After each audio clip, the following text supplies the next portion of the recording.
Hi, my name is Tara Coleman. I'm a clinical nutritionist. One of the areas I specialize in is sports nutrition, and that's also one of the most common questions that I get. I'm exercising, how do I need to fuel my body in order to get the most out of my workouts? Now, what a lot of people have a misconception that exercise in and of itself will make them leaner or make them stronger. And that's actually not true. What exercise does, it actually breaks down your body. That's the whole point of exercising. What you eat afterwards is actually what's going to build you up, what's going to make you stronger or make you leaner. So it's very, very important to make sure that you're giving your body those building blocks. A different way of looking at it is, let's say you had a house that you owned, and it was a fine house, but you wanted to turn it into the house of your dreams. So you went and you hired a construction crew, and you said, take this house and turn it into the house of my dreams, but I'm not going to give you any tools.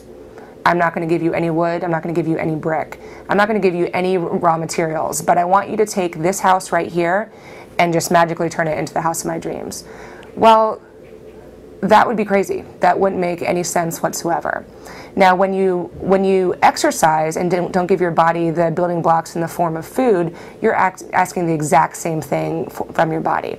So it's very, very important to make sure you're fueling your body pre and post workout. Now, the building blocks for your body in the form of food are carbs, proteins, and fat. Our carbohydrates are our energy. If you're exercising, you should certainly not be in a low carbohydrate diet. This is what you need to fuel your workouts, and this is what you need to rebuild afterwards. Protein is actually the building blocks of your lean muscle. So when you go through and break down that muscle, you actually need to make sure you're getting enough protein to build that muscle back up. And then fat is, it basically comprises every single cell in your body. So making sure that you're getting enough good fat in there is going to keep your cells healthy. It's going to keep them working properly. So the other important thing, besides making sure you're getting the right building blocks, is the timing when it comes to sports nutrition. Your pre and post workout meals are hands down the most important meals of the day.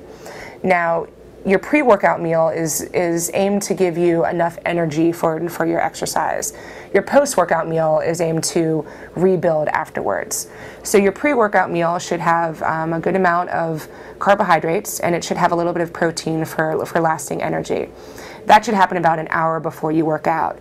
Now, this is going to change based on how your stomach can handle it. Some people can eat a steak and run a marathon, and other people can't eat for a week and a half beforehand. So that's going to be something that you want to test yourself. What I personally use and find for most of my clients is I love a whole grain piece of bread, some peanut butter, and a banana before every single workout. Now, your post-workout meal is equally, if not more important. You have about an hour after you work out where your body is primed to refuel the energy that you've just expended. So what I mean by that is every time you eat, your body can either use the food as energy or store it as fat. For that hour after you work out, the majority of what you eat will be automatically used as energy.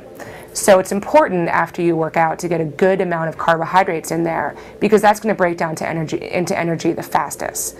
So your post-workout meal should come within an hour after you work out and largely be comprised of carbohydrates. You also want to get a little bit of lean protein in there as well in order to rebuild those muscles. If you're interested in more videos on the topic of health and nutrition, you can view them at taracoleman.mywebvideo.net.